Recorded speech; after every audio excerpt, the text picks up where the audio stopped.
வணக்கம். இன்று நம்ம பார்த்திங்கன்னா ஒரு ஜாதக ஆய்வு அப்படின்ற விஷயத்தை பார்க்க போகிறோம். இப்போ அந்த ஜாதகத்தை தான் ஓப்பன் பண்ணுறேன் உங்களுக்கு.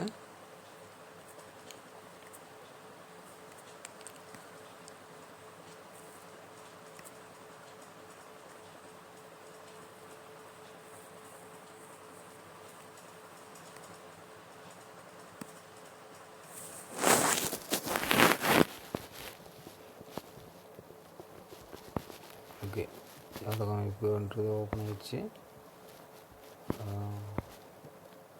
ஓகே, இதுதான் பார்த்திங்கன்னா உங்களுக்கு ஜாதகம். ராசி உங்களுக்கு விருச்சிக ராசியாகி ராசியில் சூரியன், குரு, சுக்கிரன். 4ஆம் இடத்துல ராகு. லக்னம் அப்படின்றது மேச லக்னம். சிம்மத்தில் சனி, கேது. சனி பகவான் 0 டிகிரி தான் உங்களுக்கு, கடகத்தில் தான் முழுசாக இருக்கார். 0 டிகிரி அப்போ தான் வராரு உங்களுக்கு சிம்மத்தில். துலாம் வீட்டில் புதன், செவ்வாய். ஆக இதுதான் பார்த்திங்கன்னா இந்த ஜாதக அமைப்பு. இந்த ஜாதக அமைப்பு எந்த மாதிரியான ஒரு ஜாதக அமைப்புக்கு ஃப்யூச்சரில் என்ன மாதிரி வருவாங்க அப்படின்ற விஷயங்களை நம்ம பார்க்கலாம்.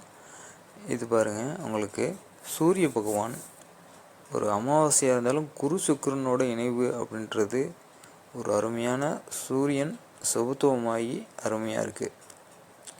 செவ்வாய் பகவான் பாருங்க, இங்கே ஒரு சுக்கிர பகவானோட வீட்டில் மேலும் பரிவர்த்தனை அப்படின்ற விஷயம் வருது. சுக்கிரனோட வீட்டில் செவ்வாய், செவ்வாய் வீட்டில் சுக்கிரன். அப்போ செவ்வாயும் இங்கே பலம் அப்படின்ற விஷயம் வருது.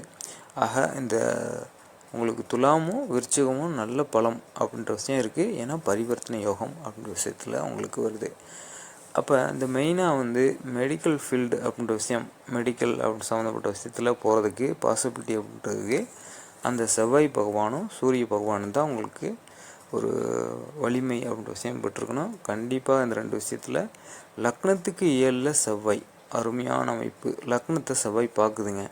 அதுவே பார்த்திங்கன்னா நமக்கு அந்த செவ்வாய் பகவானோட பலம் அப்படின்றது ஒரு தைரியம் அப்படின்ற விஷயம் உங்களுக்கு நல்லாவே கண்டிப்பாக இருக்கும். அப்போ விருச்சிக ராசிக்கும் பார்த்திங்கன்னா உங்களுக்கு ராசி அதிபதி பரிவர்த்தனை யோகத்தில் ராசிக்கே வர்றாரு. ஆக ஒரு செவ்வாயும் சூரியனும் பலம் பெறுவது. மேலும் பார்த்திங்கன்னா சிம்மத்தில் கேது பகவான் இருக்காங்க. சனி பகவான் 0 டிகிரி தான், 27 டிகிரி அப்புறம் தான் பார்த்திங்கன்னா கேது பகவான் இருக்காங்க. ஆக கேது பகவான் சிம்மத்தில் இருப்பது பார்த்திங்கன்னா ஒரு ஆயுர்வேதிக் சம்மந்தப்பட்ட விஷயங்கள் அப்படின்றதும் வரும் உங்களுக்கு. அந்த மெடிக்கல் சம்மந்தப்பட்ட விஷயங்களும் கண்டிப்பாக வரும். ஆக இது உங்களுக்கு பார்த்திங்கன்னா மெடிக்கலில் இந்த ஒரு ராகு பகவான் 4ஆம் இடத்துல உங்களுக்கு ராசிக்கு அப்படின்ற விஷயங்கள் இருக்குது. அப்படின்றப்ப உங்களுக்கு கல்வி சம்மந்தப்பட்ட விஷயத்தில் சில பிரச்சனைகள் அப்படின்றது ஏற்படும். இவங்க பார்த்திங்கன்னா ஒரு நர்ஸு அந்த மாதிரி ஒரு செகண்டரி சம்மந்தப்பட்டது, அதாவது ஒரு பிரைமரி இல்லாமல் உங்களுக்கு ஒரு செகண்டரி அப்படின்ற விஷயங்கள் வரும். அதாவது முதல் நிலை இல்லாமல் ஒரு டாக்டர் அப்படின்ற விஷயங்கள் வரும். அதுக்கு அடுத்தபடியாக செகண்டரி அப்படின்ற விஷயங்களாக கண்டிப்பாக துறையில் சாதிக்கக்கூடிய ஒரு அருமையான ஜாதக அமைப்பு அப்படின்ற விஷயம்தான் இருக்குது. இது எனக்கு வந்தது. அந்த இதை உங்களுக்கு எல்லாமே தெரிஞ்சுக்கிட்டோம் அப்படின்ற விஷயத்துக்காக நான் இதை போடுறேன். இதுபோல் உங்களுக்கு ஒரு என்ன மாதிரியான ஒரு ஜாதக அமைப்பு இருக்குது, உங்களுக்கு என்ன யோகம் இருக்குது, தோஷம் இருக்குது, உங்களுக்கு எப்போ நல்லது நடக்கும் அப்படின்ற விஷயங்களை பற்றி தெரிஞ்சுக்கிறதுக்கு உங்களோட ஜாதகம் பற்றி தெரிஞ்சுக்கிற நம்மளோட வாட்ஸ்அப் நம்பர் டிஸ்கிரிப்ஷனில் இருக்கும். அதில் கான்டாக்ட் பண்ணுங்கள். கண்டிப்பாக உங்களுக்கு பார்க்கலாம். இது பாருங்கள், தசா புத்தி அப்படின்ற விஷயங்கள் என்ன போகுது அப்படின்னு பார்க்கும்போது உங்களுக்கு புதனோட தசை அப்படின்ற விஷயம் போகுது. ராகு புத்தி அப்படின்ற விஷயம் போயிட்டுருக்கு. அப்போ ராகு அப்படின்றது ராசிக்கு 4ஆம் இடத்தோடு சம்மந்தப்பட்டு அப்படின்றது இருக்குது. அப்போ கல்வியில் சின்ன பிரச்சனைகள் அப்படின்றது ஏற்பட்டிருக்கும். அதனால் இவங்க பார்த்திங்கன்னா நர்சிங் சம்மந்தப்பட்ட விஷயங்களில் படித்தது ட்ரைனிங் அப்படின்ற விஷயங்களில் ஈடுபடக்கூடிய வாய்ப்பு அப்படின்ற விஷயமும் கண்டிப்பாக இருக்கும். குருவோட புத்தியில் உங்களுக்கு லக்னத்திலேயே உங்களுக்கு குரு அப்படின்ற விஷயமாக தான் பார்க்குறேன். பார்த்திங்கன்னா ராசியிலேயே குரு அப்படின்ற விஷயம் இருக்குது.